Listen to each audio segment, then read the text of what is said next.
여러분 안녕하십니까? 이명철 해설위원과 더불어 들려드리는 원투펀치 투머치 풋볼 TMF 시간이 다시 돌아왔습니다. 자, 오늘 주제는 리그 개막이 코앞으로 다가왔습니다. 물론 이제 각 팀의 이적 시장은 아직 정리가 안 된 부분들이 꽤 있기 때문에 우리가 팀들의 강약을 다 얘기할 수는 없지만 그래도 원투펀치는 다른 곳보다 한결 빠르게 4대 빅리그의 순위 예상을 해보도록 하겠습니다. 짠짜자잔. 네. 이걸 앞장서서 한다는 것이 또 의의가 있죠. 네. 이명철 해설위원님과 제가 오늘 4대 빅리그의 순위를 예상을 하느냐? 그것은 아니고 원투펀치에 저희를 제외한 다른 패널들을 시켰습니다. 다들 또 그 스페셜티가 있어요. 그러니까 다 전문성이 어떤 리그에 또 특별히 있는 그런 패널들이 많기 때문에 장지현 해설위원이 잉글랜드 프리미어 리그의 순위를 맡았고요. 김현민 기자가 독일 분데스리가, 박찬하 해설위원이 이탈리아 세리에아, 그리고 송영주 해설위원이 스페인 라리가의 순위를 맡았는데 뒤쪽 순위들은 뭐 어차피 굉장히 복잡다단하고 지금 해봤자 실제로 뭐 별 의미도 없어서 상위권이라고 할 수 있는 7위까지를 요청을 했고, 또 빅리그는 여기가 유럽 클럽 대항전 또 티켓권이기 때문에 중요한 의미가 있잖아요. 여기에 보너스로 플러스 1, 강등할 팀 그냥 하나. 물론 이제 리그마다 한 팀이 강등하진 않지만 세 팀이긴 하지만 그러나 이제 한 팀만 일단 하나만 뽑아봐라. 그리고 사실 이 강등 얘기는 뭐 우리 K리그도 그렇고 해외 리그도 그렇고 사실은 이 클럽에게는 치명적인 거기 때문에 그쵸. 강등 얘기를 그렇게 뭐 구체적으로 다룰 필요는 없지만 그냥 여러분들의 흥미를 조금 배가시키기 위해서 전체적으로 7+1의 구도로서 각각의 패널이 선정한 순위를 저희는 소개를 하고 순위에 대해서 저희가 또 코멘트를 남기는 그런 형식으로 이 프로그램을 진행을 해보겠습니다. 일단 팬들의 관심이 가장 높은 잉글랜드 프리미어 리그 장지현 해설위원의 순위를 한번 소개해 주시죠. 네, 7위 뉴캐슬 유나이티드, 6위 토트넘 허스퍼, 5위 첼시, 4위 리버풀, 3위 맨유, 2위 아스날, 1위 맨시티입니다. 장지현 해설위원이 여기에 약간 의미 있는 주석을 붙여준 건데 8위가 아스톤 빌라랍니다. 9위가 브라이튼이고 그리고 말씀드렸던 강등 최강 후보는 루턴타운. 루턴타운. 아무래도 이제 구단의 체급으로 봤을 때 루턴타운은 생활에 좀 친숙화되어 있는 빌라에 이렇게 붙어 있는 어떤 경기장들이라든지 굉장히 좀 독특한 그 구단만의 특징들이 많이 좀 소개가 됐는데 현실적으로 프리미어리그에서 뭔가 경쟁할 수 있는 구단의 규모는 아직은 아니라고 봐야 되겠죠. 네, 일단 지난 시즌 플레이오프 그 챔피언 결정전, 챔피언은 아니죠 사실은. 승격 결정전. 승격 결정전에서 감격의 정말 승격의 기쁨을 누렸던 그 루튼타운의 모습이 뭐 아직도 선하긴 합니다만 장지현 해설위원은 가만 보면 첼시를 일단 4위권 밖에 놨어요. 5위에 놓았죠. 네, 5위. 이거는 이 순위에 따르는 어떤 그 개인적인 어떤 선정 이유를 저희가 들어본 바는 없어요. 그래서 그냥 예측을 하는 건데 지난 시즌에 워낙에 좀 낮은 순위로 쳐졌기 때문에 여기서 한 방에 뭐 정말 많은 계단을 뛰도록 하면은 뭔가 조금 이제 껄쩍지근함이 있었을 것 같다라는 생각을 좀 해보고요. 그리고 또 하나는 역시 장지현 의원의 그 전가의 보도인 영레발. 영레발. 영레발. 응원팀에 있는 팬이라면 다 한 번쯤은 영레발을 해본 경험이 있죠. 장지현 의원은 특히 그거 심합니다.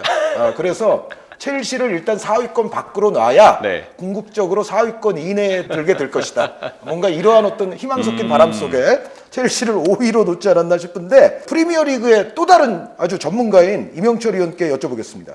네. 맨시티, 아스날, 맨유, 리버풀.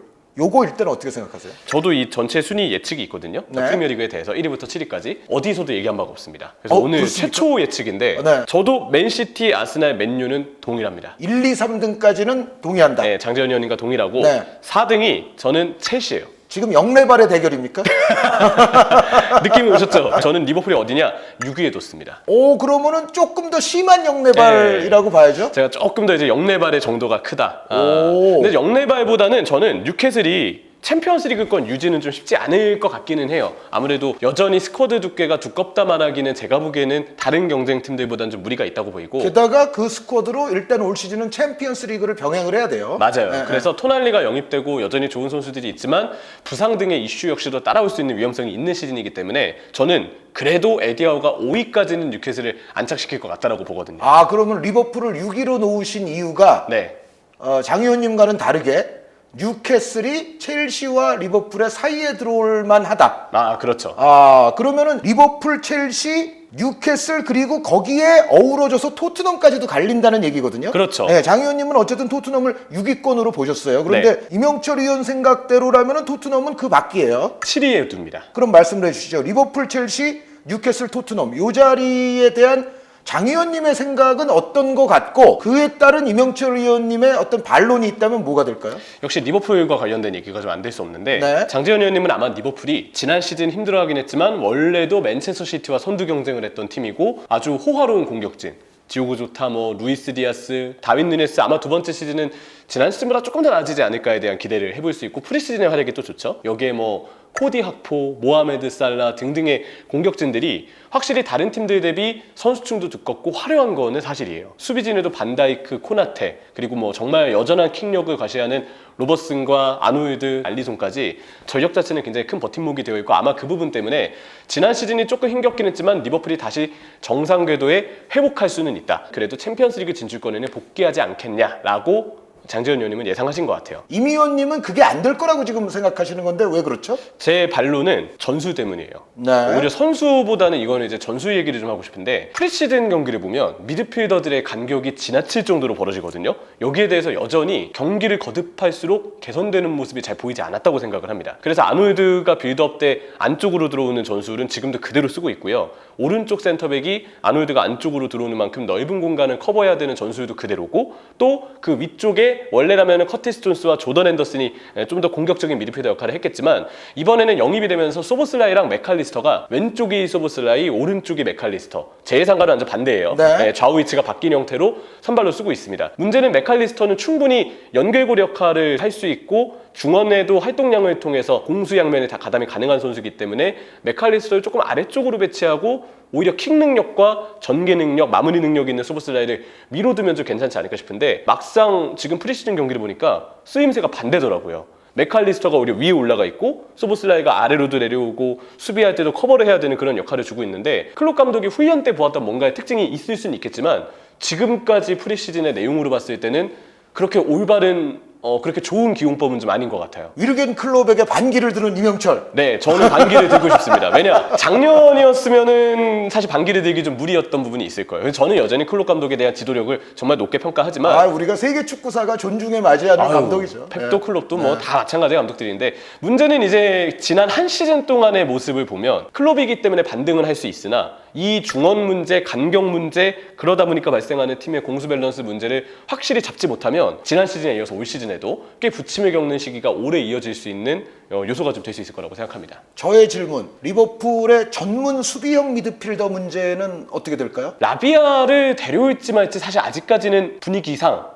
확신을 못하겠어요. 저희 지금 녹화 기준으로 이적 시장은 아직 많이 남기는 했어요. 그렇죠. 네. 근데 리버풀이 시즌 들어간 다음부터는 사실 선수 영입에 있어서 굉장히 좀 소극적인 경향이 있는 게 사실이고 라비아에 대해서 사우스햄튼이 부르는 가격을 리버풀이 맞춰줄 만한 의지가 지금 뚜렷해 보이지는 않거든요. 여전히 리버풀은 좀 가격을 깎고 싶어하고 라비아에 대해서 사우스햄튼이 부르는 금액은 이 정도는 과하다라고 리버풀이 좀 판단하는 경향이 있어 보여서 수비형 미드필더를 아예 보강하지 않거나 바이세티치 같은 선수들의 내부 육성을 믿거나 아니면 라비아보다는 좀 덜 알려진 유망주를 영입하는 방식으로 이적 시장을 좀 마치지 않을까도 염려가 돼요. 근데 만약에 장지현 해설위원이 그 봄프레를 축구하면 되잖아. 리버풀은 그 앞선의 그 공격 활용만으로도 보충하고도 남아. 라고 말한다면 어떻게 대답하실 거예요?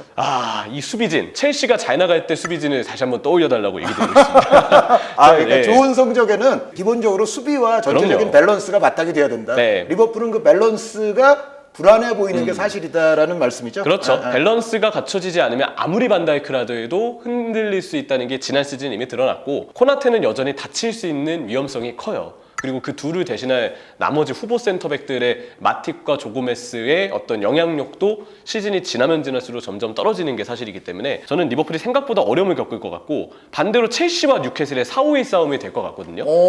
뉴캐슬이 4위 실제로 싸움까지도 들어갈 수는 있다. 네. 근데 첼시가 남은 시간 동안 리버풀보다는 좀 더 삼선 미드필더를 주전급 선수로 보강할 가능성이 꽤 커 보이고 잭슨과 같은 최전방 공격수의 알짜배기 활약들 그리고 무드릭 무드릭 선수도 제가 볼 땐 포체티노 감독이 있을 때는 좀 더 본인의 그 측면에서의 오프더블 움직임과 빠른 순간 속도를 활용한 주력 이런 부분들을 요긴하게 써줄 거라고 생각을 해요. 그러니까 무드릭 선수는 분명히 지난 시즌 모습이 그 선수의 모든 것이라고 생각하기에는 약간은 무리가 있다고 저도 생각을 해요. 네, 그래서 무드릭 선수는 잘 쓰기에 따라서 오히려 다른 선수들을 썼을 때 나오지 않는 특출난 장점들이 나올 수 있는 유형이라고 보고 은쿤쿠 선수가 저는 진짜 좋은 유형이라고 보거든요. 네. 프리미어리그 내에서도 저는 굉장히 큰 임팩트를 남길 거라고 믿습니다. 물론 이제 첼시에 대해서는 이런 의문은 있을 겁니다. 지난 시즌 그리고 뭐 올여름 또 이렇게 가세한 선수들이 굉장히 많고 아직은 또 젊은 선수들이 많고 감독도 교체가 됐잖아요. 그쵸. 감독이야 전체적인 선수단이 어떻게 이제 하나의 팀으로 좋은 시즌을 꾸준히 끌어갈 수 있을 것인지에 대해서는 이거는 그래도 뚜껑 좀 열어봐야 아는 거 아닐까? 뭐 프리시즌만으로 모든 걸 또 평가할 수 없기 때문에 그렇죠. 전체적인 시즌이 흘러가는 이 1년에 대한 어떤 약간 불안감 그런 거는 첼시가 약간 갖고 있지 않을까요? 그래서 예상이 큰 폭으로 다를 것 같아요. 예. 프리시즌 내용으로 봤을 때 저는 첼시가 리버풀보다 좋은 부분이 많아 보여서 그래서 이렇게 4위와 6위까지 좀 엇갈리는 예상을 했지만 사실 전체 시즌을 풀어가는 노하우나 노련미는 역시 리버풀이 훨씬 안정적인 건 사실이죠. 예상이 어디까지나 첼시가 수비형 미드필더를 리버풀보다도 더 효과적으로 빠르게 보강할 수 있다는 전제를 하고 예상한 거기 때문에 3선 보강이 안 되면 순위는 바뀔 수 있다. 근데 보강이 된다면 첼시가 리버풀보다는 위에 있을 거라고 생각합니다. 그런데 그 리버풀이 임 의원님 말씀에 따르면 뉴캐슬보다도 떨어진 순위로 임 의원님은 예상하셨거든요. 네, 떨어집니다. 아니 뉴캐슬 아까 저 챔피언스리그 병행하기에는 좀 스쿼드도 좀 불충분하고 그런 말씀했잖아요. 그래도 이 뉴캐슬이 가지고 있는 에디하우 감독의 좁은 간격을 활용한 전술적인 능력들 현대 축구에 딱 요구하는 스타일들이라고 좀 보이거든요. 그리고 토날리, 기마랑이스, 조일링톤의 미드필더 조합은 물론 챔피언스리그를 병행하는 과정에서 이들이 지치거나 변동이 생기거나 하는 등의 위험성은 굉장히 크겠지만 그래도 뉴캐슬이 가지고 있는 그런 전환 속도와 에너지는 꽤 저는 높은 평가를 받을 만한 부분이 저는 있다고 생각을 해요. 네, 스쿼드의 두께 때문에 약간 고생할 수는 있어도 에디하우가 갖춰놓은 시스템은 네. 계속 갈 것이다. 그렇죠. 지난 시즌 뉴캐슬의 그 안정된 조직력과 팀으로서의 어떤 능력들이 반짝이라고 보이지는 않아요. 이거는 정말 에디하우의 팀 체계 그리고 뉴캐슬 보드진이 정말 알짜배기로 꾸려놓은 양질의 선수단 이들이 만들어낸 아주 분명한 효과였다고 생각합니다. 네, 축구는 또 이름값만으로 하는 게 결코 아니고 네. 그런 면에서 뉴캐슬은 분명히 단단한 팀이라는 말씀인데 그럼 여기서 또 우리 대한민국 축구 팬들이 가장 또 궁금해하시는 그렇죠. 팀 네. 토트넘 얘기인데 토트넘을 어쨌든 장 의원님은 6위에 뒀어요. 그런데 임 의원님은 6위권 밖이라고 말씀을 하고 계세요. 그렇죠. 네. 7위에 뒀기 때문에 네. 순위상의 한 계단 차이는 있지만 왠지 예상은 똑같을 것 같아요. 장 의원님도 토트넘을 6위로 고르셨지만 내심 불안해하시는 친구들도 많을 것 같고 저도 마찬가지입니다. 이거 혹시 케인 선수의 이탈 잔류 그 여부가 어떻게 될지에 따라서 이 순위가 좀 갈린 건가요? 아니면은 케인과 상관없이 그냥 이 순위로 말씀을 하고 싶으신 건가요? 저는 일단 케인이 나갈 거라고 보는 입장이거든요. 네. 근데 잔류한다고 해도 순위 예측은 7위일 것 같아요. 잔류해도 7위 그럼 나가도 7위면은 케인이 값어치가 없는 선수인가요?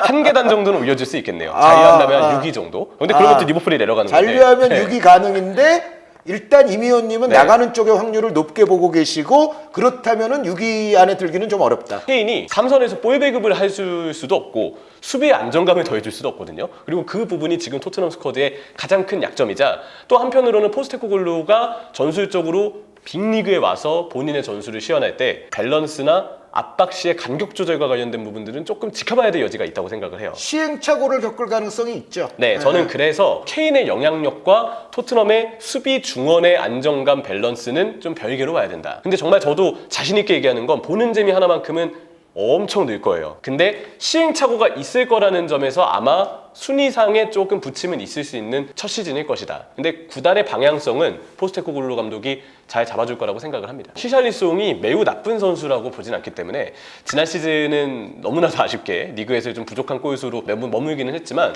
히샬리송도 최전방에서 쓰기에 따라서는 충분히 활동폭 넓게 가져가지고 압박해주고 나름 볼 간수도 해줄 줄 아는 딱 브라질 대표팀에서의 모습을 그래도 보여줄 수 있는 선수라고 생각을 해요. 그리고 메디슨과의 공존이 저는 꽤 이루어질 수 있는 여지가 있다고 보거든요. 메디슨이 이제 공격에 집중하는 이른바 킥에 좀 집중되고 패스를 좀 넣어주는 역할을 해준다고 한다면 히샬리송은 조금 더 부담을 덜고 본인만의 어떤 최전방에서의 영향력을 좀 보여주는 데 집중할 수 있으니까 그런 부분에서 저는 케인이 나가더라도 공격 자체는 포스테코글루가 나름 괜찮은 방향성을 갖고 팀을 완성해 줄 수 있을 거라고 생각합니다. 저희 녹화 기준으로 그리고 타레미 선수와의 연결설도 네. 있어서 도움이 될 선수이면은 틀림없죠. 그럼요. 네. 그 선수가 가진 기량 자체에 저는 더 주목을 하고 싶어요. 흔히 공격수로서 얘기하는 이른바 득점에 대한 천부적인 센스와 감각이 있는 유형이라고 좀 보고 있기 때문에 챔피언스 리그에서도 뭐 통하는 모습들이 나왔었으니까. 네, 단일 시즌 챔피언스 리그, 뭐 아시아 선수 최다골 네. 이것도 이제 기록을 갖고 있는 타레미 선수거든요.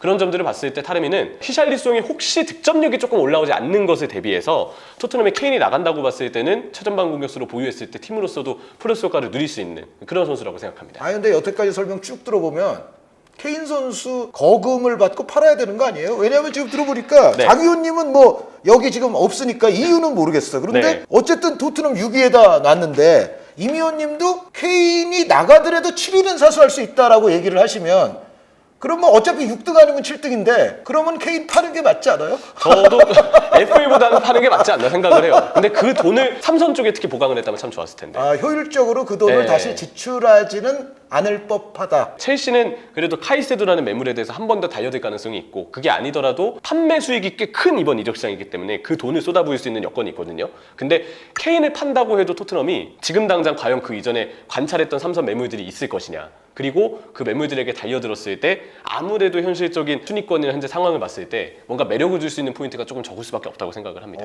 케인이 대단한 선수인 거는 틀림없지만 케인 한 명의 존재가 토트넘의 순위를 천당에서 지옥까지 그렇게 만들 것 같지는 않다라는 임 의원님의 평론이시고, 이제부터는 조금 간단하게 네. 맨시티, 아스날, 맨유에 대해서는 장 의원님하고 임 의원님이 지금 동의를 하셨는데 이거는 동의할 정도로 확고한 건가요? 저는 예상은 확고하다고 봐요. 네. 그러고 보니까 아스날이 우승했습니다. 커뮤니티 실드를 우승했죠. 네. 제가 어제 그 잘했어요. 조규성 선수 네. 경기를 중계를 하는 바람에 화면은 봤습니다. 그 네. 70분 때부터 봤나? 뭐 그 정도 봤는데 볼 건 다 봤어요. 트로사르의 골과 실점도 사실 그때 나왔고. 정말 산뜻한 네. 트로피를 들면서 시즌을 출발을 했는데 어쨌든 요 맨시티, 아스날, 맨유는 불변이라고 생각하시는 이유가 일단 대표적으로 뭐죠? 세 개 팀의 완성도가 아직 지켜봐야 될 여지가 있는 리버풀, 첼시, 토트넘, 뉴캐슬과 같은 팀들보다는 더 확고한 부분이 있다고 생각을 합니다. 변수가 별로 많지 않다. 네, 맨체스터 유나이티드도 지난 시즌 테나 감독을 통해서 적어도 주전조에 확고한 빌드업 체계는 꾸려놓았고, 여기에 더해서 에릭센이 이제 갈수록 폼이 좀 떨어지고 있거든요. 다행히 마운트라는 선수를 데려오면서 허리 쪽에 프레드 맥토미니가 있을 때보다는 조금 더 체질 개선이 되었던 점도 꽤 도움을 주는 부분이 있다고 생각을 합니다. 하지만 맨체스터 유나이티드를 아스날보다 조금 낮은 순위로 둔 이유는 최전방 공격수 호일룬 선수의 적응 여부를 일단 봐야 된다는 점과 오른쪽 인포워드 안토니의 폼도 지켜볼 여지가 있고, 이럴 때 역할을 해주면 참 좋을 제이든 산초는 여전히 프리미어리그에서 힘겨워하는 모습을 보여주고 있기 때문에 네. 저는 그 부분에서 아스날보다 맨유가 조금 더 변수가 있는 시즌이라고 생각을 해요. 네, 그러니까 어쨌든 1, 2, 3위의 공통점은 완성된 구조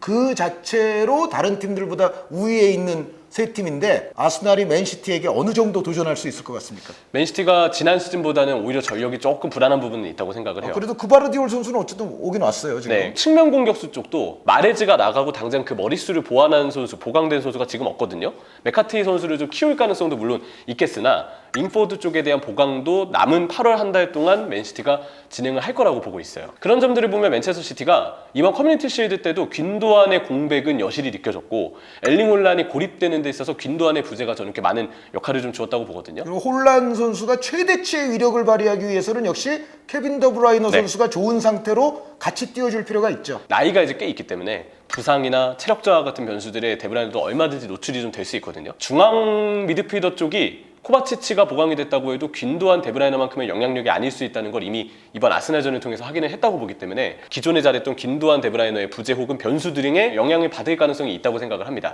그러면은 아스날이 어디까지 근접할 수 있죠? 충분히 시즌 끝까지 1, 2위 경쟁을 할 수도 있을 것 같아요. 오!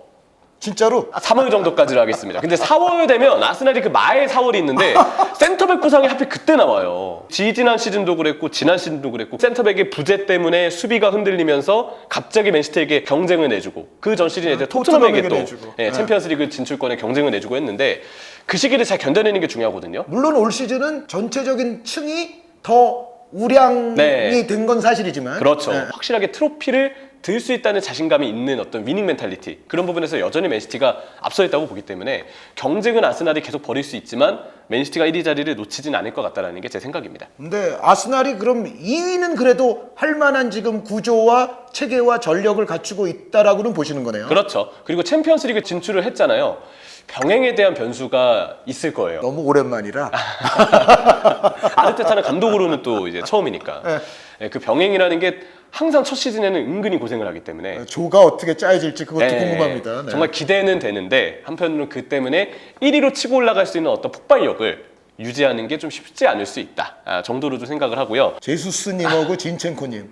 진첸코. 이 두 분이 과연 풀 시즌을 얼마나 꾸준하게 계속 그라운드에서 서실 수 있을지 그게 조금 약간 걸리는 부분이긴 한데요. 그렇죠. 이 부상 등의 변수가 좀 있죠, 아스날이. 맨시티보다는 아스날이 그쪽에 더 노출되어 있지 않나 생각을 하고요. 4위부터 장의원님은 팀 예상을 하실 때 공격에 조금 초점을 두신 경향이 있는 것 같고 네. 저는 수비와 밸런스에 좀 더 경향을 둔 부분이 있는 것 같아요. 그러니까 임 의원님은 상대적으로 첼시나 뉴캐슬에 대한 평가가 좀 높고 네. 장 의원님은 상대적으로 리버풀이나 토트넘에 대한 평가가 조금 높고 그렇죠. 둘의 또 영레발의 대결이 지금 펼쳐지고 있고 네. 네. 첼시는 유럽클럽 대항전을 안 나가는 부분을 활용할 수 있어요. 근데 그렇죠. 네, 네, 리버풀은 유로파리그 병행 변수가 이거 은근히 되게 세게 작용할 거라고 생각합니다. 자, 아무래도 잉글랜드 프리미어리그 최고의 관심사이고 여기에 또 우리 장지현 대 이명철 정말 대단한 대결이었기 때문에 이야기를 조금 길게 했는데 그 다음으로는 박찬하 위원이 세리에아 순위를 예상을 해줬는데 요거는 제가 발표를 하겠습니다. 7위 아탈란타, 6위 로마, 5위 라치오, 4위 인테르, 3위 나폴리, 2위 밀란, 1위가 유벤투스네요. 박찬하 의원님이 여기 적어주신 게 있거든요. 순위는 의미가 없다. 박빙의 평준화 예상. 맞아요. 박찬호 의원이 한 줄 그 코멘트를 달긴 했어요. 네, 순위를 이렇게 적어주시긴 했지만 생각보다 승점 차가 크지 않은 굉장히 첨예한 경쟁을 찬하 의원님이 예상하신 거라고 생각을 하고 그 점에 저도 동의를 해요. 빡빡한 경쟁이 펼쳐질 것 같아요. 그래서 이거는 예상하시기에 따라서 순위가 굉장히 큰 폭으로 다르신 분들도 저는 꽤 계실 거라고 좀 보고 있습니다. 근데 정말 백지반의 네. 반장의 경쟁이라 할지라도 유벤투스를 1위로 놓으셨어요, 이분이. 근데 알레그리 감독을 믿을 수 있어요? 저는 세리아에 대한 예상은 네. 유벤투스 4위입니다. 저는 알레그리 감독을 못 믿어요. 네. 블라우비치 떠나는 뭐 그 문제를 떠나서 그냥 알레그리 감독에 대한 신뢰가 저는 좀 굉장히 우려스럽습니다. 아니 그리고 이거는 어떻게 될지는 지금 모르는 건데 저희 녹화 기준으로는 루카쿠 선수가 또 온다는 네. 얘기가 썰이 있잖아요. 아마 그 부분도 찬하 의원님은 고려를 하셨을 것 같아요. 오. 그래서 루카쿠는 세리아에서 그래도 꽤 통할 수 있는 통한다. 공격수라는 점을 봤을 때 리그에서의 경쟁력에 그래도 도움을 좀 주지 않겠느냐. 오히려 블라우비치가 기대치에 못 미친 것보다 루카쿠가 와서 넣어줄 수 있는 루카쿠의 세리에아에서의 평균치가 더 높을 확률이 있다라고 박찬하 위원이 예상했을 거라고 이명철 위원이 예상하시는 거죠. 그렇죠. 지금? 여기도 그게 작용을 해요. 유벤투스가 지금 UEFA 징계 이전 시즌에 이제 세리아에서도 징계를 받았지만 아무데도 못 나가죠. 지금. 네, 컨퍼런스 리그 이 진출권을 박탈당했죠. 네. 아마 유벤투스는 그 리그에만 집중할 수 있는 환경을 활용할 수 있다는 점도 순위가 올라갈 수 있는 데에는 이 예상에는 아마 영향을 좀 주지 않았을까. 그러니까 알레그리 감독 얘기를 해서 어떻게 네. 보면 유벤투스 팬들의 심기를 조금 어지럽혔을 수도 있는데 네. 유벤투스가 지난 시즌에 결과적으로는 10점 삭감을 당했잖아요. 7위로 그치긴 했지만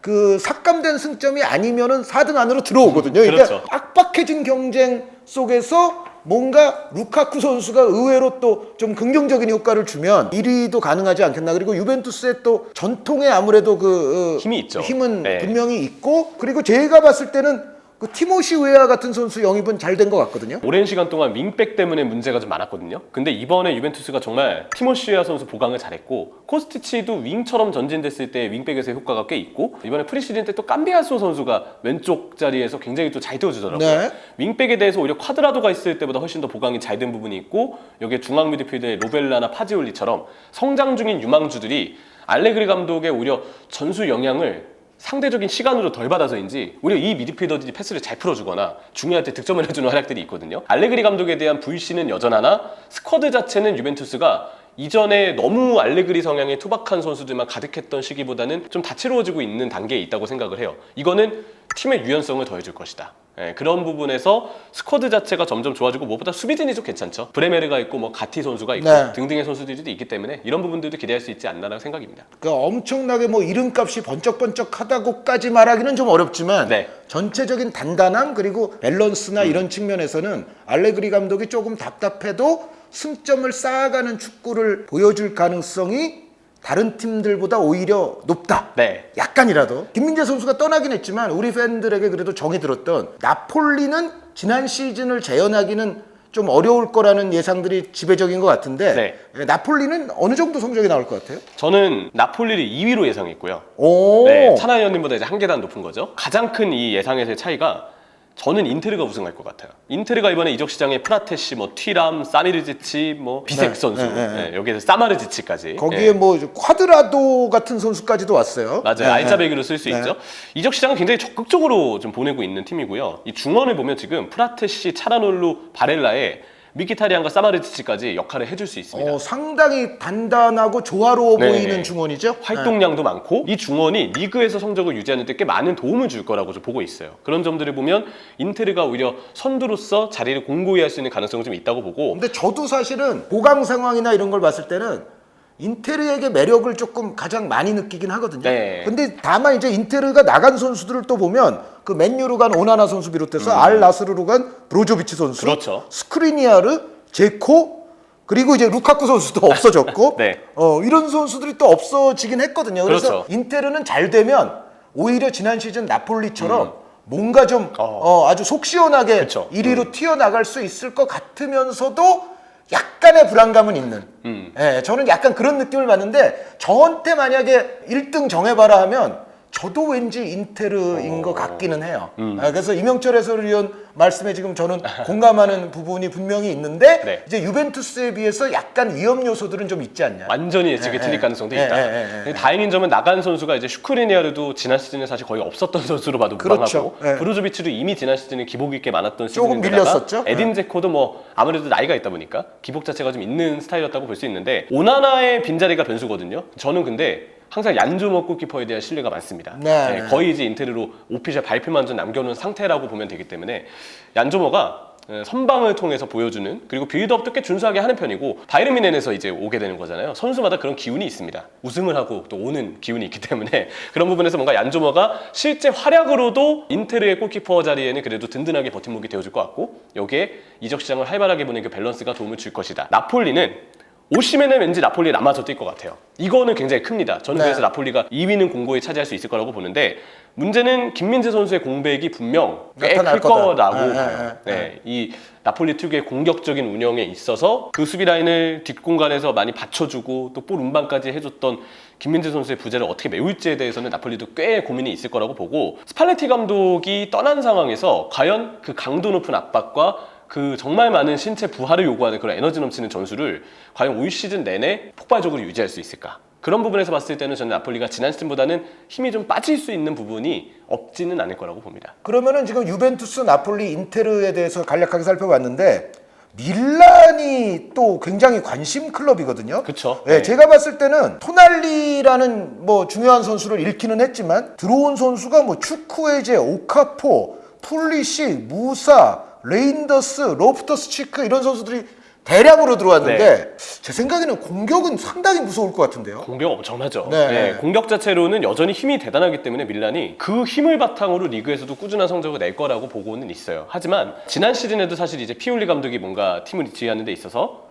굉장히 부침이 있던 시기가 있었고 그 부분에서 피올리 감독이 한 번은 또 위기를 겪을 만한 여지가 있다. 전술의 유연성이 되었건 아니면 밸런스가 되었건 그런 부분에서 밀란이 지난 시즌에도 어려움을 겪었는데 이번 시즌에도 그 문제가 노출될 가능성은 좀 있을 거라고 보고요. 비시즌 기간에 구단 자체가 좀 뒤숭숭한 분위기가 밀란에 좀 있었거든요. 네. 마이디니 디렉터를 갑작스럽게 해고를 하고 그 미국 자본에 대한 지금 팬들의 불신이 매우 큰 상황에서 선수 보강은 그래도 이적 시장에 다시 활발하게 하긴 했지만 뒤숭숭한 팀 분위기가 어느 정도 밀란의 전체적인 한 시즌의 힘을 유지하는 데 있어서는 어려움을 줄 수도 있다. 공격적으로는 저는 어쨌든 밀란이 꽤 좋을 거라는 생각은 드는데 박찬하 위원도 그래서 그런지 밀란을 2등으로 놨거든요. 네. 그러니까 박찬하 위원의 4강은 유베, 밀란, 나폴리, 인테르 순이었는데 이명철 해설위원은 4강 어떻게 생각하세요? 인테르, 나폴리, 밀란, 유벤투스 순입니다. 어쩌면 저랑 조금 비슷하실 수도 있는 것 같은데 저는 왠지 오시멘 선수가 이제 잔류하면은 이제 부자가 망해도 이제 몇 년 가듯이 예, 나폴리가 여전히 강할 수는 있는데 왠지 저는 인테르, 밀란, 유베, 나폴리 그런 느낌도 있어요.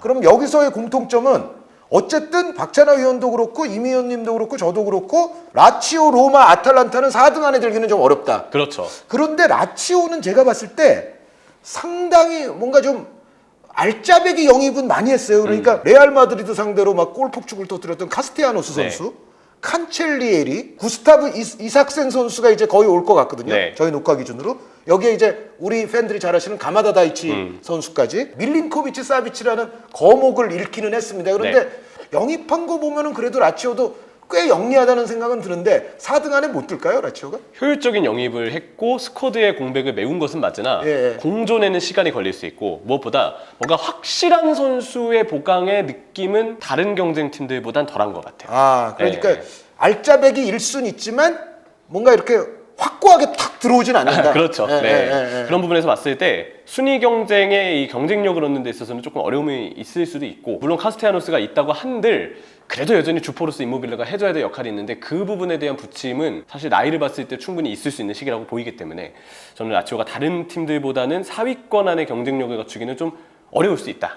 변수가 있다라고 생각을 합니다. 라치오와 좀 비슷하게 약간 또 알짜배기성으로 간 팀이 돈 그렇게 많이 안 들이고 로마예요. 은디카 선수, 우셈 아우아르 선수, 라스무스 크리스텐센 이제 이런 선수들을 돈 별로 안 들이고 영입을 했는데 그럼 라치오가 위입니까? 로마가 위입니까? 로마가 위입니다. 로마는 그래도 선수층에 대한 우려가 여전히 좀 있기는 한데 지난 시즌에도 보았던 활동량 있는 어린 자원들의 공존들 그리고 전술적인 어떤 부분들이 저는 도움을 좀 주지 않을까 생각하고 있어요. 조세 무리뉴를 믿습니까? 믿죠. 유파리그 결승에는 진출을 시켰기 때문에. 자 그러면은 나머지 팀이 저는 사실은 이 선수 잘할 것 같거든요. 그 아탈란타에 새로 도착한 엘빌랄 투레 선수. 아탈란타는 6위 안에 듭니까 못 듭니까? 저는 7위로 예상하겠습니다. 그렇습니까? 그럼 박찬하 위원하고 똑같네요. 그거는. 결국은 이제 네 팀의 이제 4강 경쟁인데 여기서 유베가 앞일지 밀란이 앞일지 뭐 인테르가 앞일지 나폴리가 앞일지는 굉장히 어려운 문제다. 세리에아 강등 예상 어디 했나 박찬하 위원 얘기만 하나 전해드리고 넘어가겠습니다. 박찬하 위원은 독특하게도 새로 승격한 팀들 가운데서 고르질 않고 지난 시즌에 거의 내려갈 뻔했던 헬라스 베로나를 강등 강력 후보로 예상을 해주셨습니다. 여기에 대해서는 저희는 더 이상 코멘트하지 않겠습니다. 그래서 이명철 해설위원과 더불어서 이야기해본 잉글랜드 프리미어 리그와 이탈리아 세리에아에 대한 다음 시즌 7위까지의 순위 이야기 나눠보는 시간을 가져봤습니다. 라리가 그리고 분데스리가 이야기가 이어질 테니 여러분들 또 많은 관심 부탁드립니다. 대단히 감사합니다.